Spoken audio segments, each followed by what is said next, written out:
ക്രിസ്മസിന് അവിടെ മാഗി ഒരു സാധനം ഉണ്ടാക്കിയിട്ടില്ലേ, നല്ല സ്വീറ്റ് ആയിട്ട് നല്ല വെളുത്ത കളർ. ആ വട്ടയപ്പം. വട്ടയപ്പോ? ആ ശരി ശരി. ഇന്നത്തെ സ്പെഷ്യല് വട്ടയപ്പാണ് കേട്ടാ. ഹലോ, എല്ലാവർക്കും മനുക്കൂട്ടൻസ് കിച്ചണിലേക്ക് സ്വാഗതം. എല്ലാവർക്കും സുഖല്ലേ? ഇന്ന് ക്രിസ്തുമസ് വിഭവങ്ങളിൽ പ്രധാന വിഭവമായ വട്ടയപ്പമാണ്. വട്ടയപ്പം ഇനി നമുക്ക് ഈസി ആയി തന്നെ വീട്ടിലുണ്ടാക്കാം. അരി അരയ്ക്കേണ്ട കാര്യമില്ല.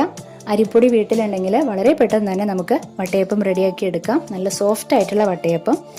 അതുപോലെ തന്നെ ഇന്നും മനുക്കൂട്ടൻസ് കിച്ചണിന്റെ റെസിപ്പീസ് ട്രൈ ചെയ്ത് രണ്ടുപേർ നമുക്ക് ഫോട്ടോ എടുത്ത് അയച്ചു തന്നിട്ടുണ്ട്. ഞാൻ ഈ വീഡിയോയിൽ ഉൾപ്പെടുത്തിയിട്ടുണ്ട് കേട്ടോ. അപ്പൊ നമുക്ക് വട്ടയപ്പം എങ്ങനെയാണ് ഉണ്ടാക്കാന്നുള്ളത് നോക്കാം.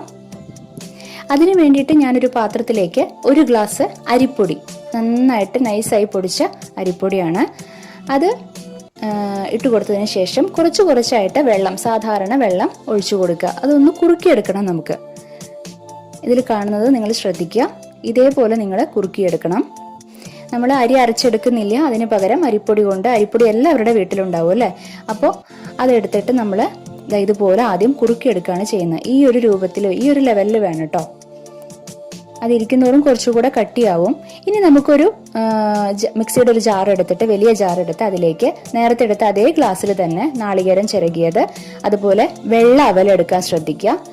ആവശ്യത്തിന് നമ്മുടെ മധുരത്തിനനുസരിച്ച് പഞ്ചസാര, കുറച്ച് ഉപ്പ്, പിന്നെ നമ്മൾ നേരത്തെ കുറുക്കി വെച്ചിരുന്ന അരിപ്പൊടിയുടെ പകുതി. ഇപ്പൊ അവലില്ലാന്നുണ്ടെങ്കിൽ നിങ്ങൾ ചോറുണ്ടല്ലോ, അത് ഒരു 1/4 ഗ്ലാസ് എടുത്തോളൂ കേട്ടോ. അവലെടുക്കുമ്പോൾ വെള്ള തന്നെ എടുക്കാൻ ശ്രദ്ധിക്കുക. അതല്ലാന്നുണ്ടെങ്കിൽ നമ്മൾ സാധാരണ വെള്ളച്ചോറ് എടുക്കുക. എന്നിട്ട് നന്നായിട്ട് അരച്ചെടുത്തതിന് ശേഷം, നന്നായിട്ടൊന്ന് മിക്സിയിൽ അടിച്ചതിന് ശേഷം ബാക്കിയുള്ള ആ കുറുക്കിയ അരിമാവ് ഉണ്ടല്ലോ, അത് അതിലേക്ക് ഇട്ട് കൊടുത്ത് ഒന്നുകൂടെ നന്നായിട്ട് അരച്ചെടുക്കുക. എന്നിട്ട് ഏറ്റവും അവസാനം നമ്മൾ ഈസ്റ്റ് ചേർത്ത് കൊടുത്ത് ഒന്ന് കറക്കിയെടുക്കണം കേട്ടോ. ഒരുപാട് അങ്ങോട്ട് അടിച്ചെടുക്കരുത്, ജസ്റ്റ് ഒന്ന് കറക്കിയെടുക്കുക. അപ്പൊ ഈസ്റ്റ് അതിൽ നന്നായിട്ട് അലിഞ്ഞ് ചേർന്നിട്ടുണ്ട്. ഇനി നമുക്കത് വേറൊരു പാത്രത്തിലേക്ക് പകർത്താം. അതൊരു 2 മണിക്കൂർ നമുക്ക് അടച്ചു വെക്കണം. ഒന്നുകൂടെ സോഫ്റ്റ് ആവാൻ വേണ്ടിയാണ് നമ്മൾ 2 മണിക്കൂർ സാധാരണ റൂം ടെമ്പറേച്ചറിൽ അടച്ചു വെക്കുന്നത്. 2 മണിക്കൂർ ഇതുപോലെ വയ്ക്കുക. നമ്മൾ 2 മണിക്കൂറിന് ശേഷം നമുക്ക് തുറന്നു നോക്കാം. ഇപ്പൊ ആ മാവിന്റെ ഡിഫറൻസ്, നമ്മുടെ വട്ടയപ്പം മാവിന്റെ ഡിഫറൻസ് നിങ്ങൾക്ക് മനസ്സിലാവുന്നുണ്ടാവുമല്ലോ അല്ലെ. അപ്പൊ ഒന്നുകൂടെ ഒന്ന് ഇളക്കി കൊടുക്കാം നമുക്ക്. എന്നിട്ട് ഇതുപോലെ കുറച്ച് ഹൈറ്റ് ഉള്ള സ്റ്റീലിന്റെ ഏതെങ്കിലും പാത്രം എടുത്തോളൂ നിങ്ങൾ. കുറച്ച് ഹൈറ്റ് ഉള്ളത് എടുക്കുക. എന്നിട്ട് കുറച്ച് ഓയിൽ ഒഴിച്ചു കൊടുത്ത് എല്ലാ ഭാഗത്തേക്കും ഒന്ന് ഗ്രീസ് ചെയ്ത് കൊടുക്കാം.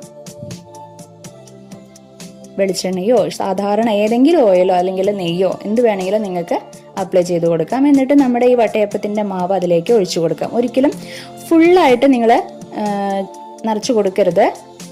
എപ്പോഴും അതിന്റെ 1/4 ഭാഗത്തോളം മാത്രം നിറയ്ക്കുക കേട്ടോ. 1/4 ഭാഗമോ അല്ലെങ്കിൽ ഒരു അതിന്റെ പകുതിയോളോ നമ്മൾ ഇതുപോലെ ചെയ്യുക. കുറച്ചൊന്ന് പൊന്തി വരും, വെന്ത് വരുമ്പോൾ അതിന് വേണ്ടിയിട്ടാണ് ഫുള്ളാക്കരുതെന്ന് പറഞ്ഞത്. എന്നിട്ട് ഫ്ലെയിം ഓൺ ചെയ്ത് നിങ്ങൾക്ക് ഇഡ്ഡലി പാത്രം എടുക്കാം. നമ്മൾ ആവിയിലാണ് ഇത് വേവിച്ചെടുക്കുന്നത്. ഞാനൊരു പാനിൽ കുറച്ച് വെള്ളം വെച്ച് സ്റ്റാൻഡ് വെച്ചാണ് അതിന്റെ മേലെ വട്ടയപ്പത്തിന്റെ മാവ് വെച്ച് കൊടുക്കുന്നത്. എന്നിട്ട് അടച്ചു വെക്കുക. 15 മിനിറ്റ് നേരം മീഡിയം ഫ്ലെയിമിൽ വെച്ചിട്ടാണ് ഞാൻ കുക്ക് ചെയ്തത്. 15 മിനിറ്റ് എടുത്തുള്ളൂ. നമ്മുടെ വട്ടയപ്പം ആയിട്ടുണ്ട്. ഒരു സ്റ്റിക്ക് വെച്ച് വേണമെങ്കിൽ ഒന്ന് കുത്തി നോക്കാം, ഒട്ടിപ്പിടിക്കുന്നില്ല. അപ്പോൾ വട്ടയപ്പം ആയിട്ടുണ്ട്. നമുക്ക് ഫ്ലെയിം ഓഫ് ചെയ്ത് ചൂടാറുന്നതിന് വേണ്ടി നമുക്ക് നീക്കി വെക്കാം. ചൂടാറിയതിനു ശേഷം നമുക്കത് വേറൊരു പാത്രത്തിലേക്ക് പകർത്താം. ഇതുപോലെ കൈകൊണ്ട് ഒന്ന് ചെയ്ത് കൊടുത്താൽ മതി കേട്ടോ. എന്നിട്ട് ഇതുപോലെ ചെയ്ത് നമുക്ക് നമ്മുടെ വട്ടയപ്പം ഒട്ടി പിടിക്കാണ്ട് തന്നെ നല്ല നീറ്റായിട്ട് തന്നെ കിട്ടും. കണ്ടില്ലേ, നല്ല സോഫ്റ്റ് ആണ്. നമുക്കതിൻ്റെ മിഡില് നമ്മൾ കടയിൽ നിന്നൊക്കെ വാങ്ങിക്കുമ്പോൾ കണ്ടിട്ടില്ലേ, ഒരു മുന്തിരി ഇരിക്കുന്നത് കണ്ടിട്ടുണ്ടാവും അല്ലേ. അപ്പോൾ അതുപോലെ ഒരു മുന്തിരി, ഒരു സാധാരണ ഉണക്കുമുന്തിരി നടുവൊന്ന് വെച്ച് കൊടുക്കുക, ജസ്റ്റ് ഒരു ഡെക്കറേഷന് വേണ്ടിയിട്ട്. നമുക്കിതാ കട്ട് ചെയ്ത് നോക്കാം. കണ്ടില്ലേ, നല്ല സോഫ്റ്റ് ആണ്, നല്ല ടേസ്റ്റിയാണ് കഴിക്കാനായിട്ട് കേട്ടോ.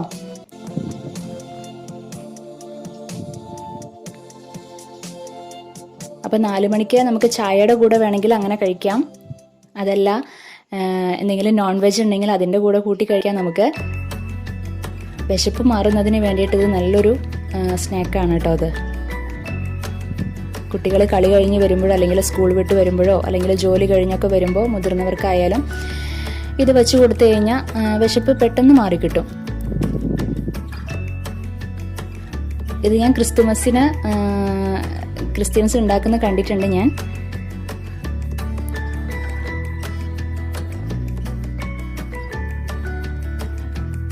അപ്പോൾ എല്ലാവരും തീർച്ചയായിട്ടും ഇത് ഉണ്ടാക്കി നോക്കണം കേട്ടോ. വളരെ എളുപ്പമല്ലേ ഉണ്ടാക്കാനായിട്ട്.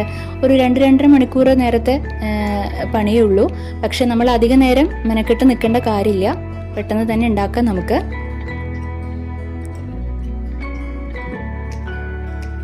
എല്ലാവരും ട്രൈ ചെയ്ത് നോക്കി അഭിപ്രായം പറയണേ.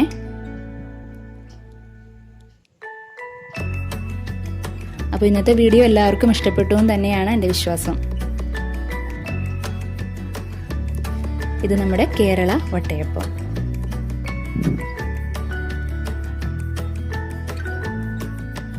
ഇനി നമുക്ക് ഇന്നത്തെ മനുക്കുട്ടൻസ് കിച്ചന്റെ താരങ്ങൾ ആരെല്ലാം എന്ന് നോക്കാം. തൃശൂർ കോണത്തുകുന്നിലുള്ള ജിഷ്മ ശിവരാജ്, കോട്ടയത്തുള്ള സാൻഡി വർഗീസ്. ജിഷ്മ ശിവരാജ് ചിക്കൻ ഷവർമയാണ് ഫോട്ടോ എടുത്ത് അയച്ചു തന്നിരിക്കുന്നത്. Thank you Jishma. കോട്ടയത്തുള്ള സാൻഡി വർഗീസ് നമുക്ക് ഹൽഗോവ സ്വീറ്റ് ആണ് ഫോട്ടോ എടുത്ത് അയച്ചു തന്നിരിക്കുന്നത്. Thank you Sandy. ഇനി നിങ്ങൾക്കും ഇതുപോലെ മനുക്കുട്ടൻസ് കിച്ചൻ റെസിപ്പീസ് ട്രൈ ചെയ്ത് ഞങ്ങൾക്ക് അയച്ചു തരാവുന്നതാണ്. ഫേസ്ബുക്കിലും ഇൻസ്റ്റാഗ്രാമിലും മനുക്കുട്ടൻസ് കിച്ചൺ അക്കൗണ്ട് ഉണ്ട്. അതിലൂടെ നിങ്ങൾക്ക് റെസിപ്പീസ് ട്രൈ ചെയ്ത് ഫോട്ടോ എടുത്ത് അയച്ചു തരാവുന്നതാണ്.